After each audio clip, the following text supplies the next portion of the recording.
Hi అండి. పెండలం masala curry చేద్దామా? పెండలం అంటే ఏంటో కాదండి.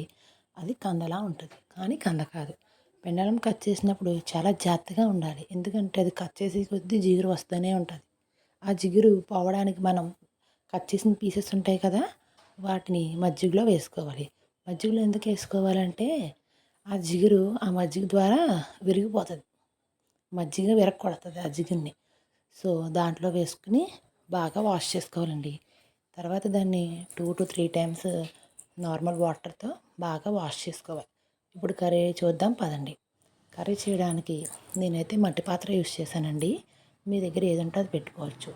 మట్టి పాత్ర తీసుకున్నాను కదా! దాంట్లో కొంచెం ఆయిల్ వేసి, దాంట్లో కరివేపాకు, పచ్చిమిర్చి, ఉల్లిపాయలు వేసి ఫ్రై చేయాలి. అవి కాస్త మగ్గాక దాంట్లో పెండలం ముక్కలు ముందుగా కట్ చేసుకొని పెట్టుకున్నాం కదండీ! అవి కూడా వేసేయాలి. తర్వాత కొంచెం సేపు మూత పెట్టి మగ్గనివ్వండి. తర్వాత అది మగ్గాక మనం దాంట్లో కారం, గరం మసాలా కూడా వేసుకొని కొంచెం సేపు ఫ్రై చేయాలి. తర్వాత కాస్త వాటర్ వేసుకొని కొంచెం సేపు మరగనివ్వండి వాటర్ని.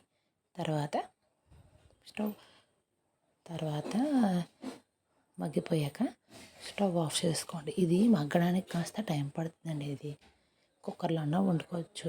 నేను మట్టి పాత్రలో వండాను. కుక్కర్లో అన్నా బాగానే ఉంటుంది. కుక్కర్ అయితే ఒక 1-2 విజిల్స్ పెట్టుకుంటే బాగా మగ్గిపోతుంది. మీరు కూడా చూసుకుని ఎలా వీలుగా ఉంటే అలా చేసుకోండి. మనకి కంద కర్రీ కంద కాదండి పెండలం కర్రీ అయితే రెడీ.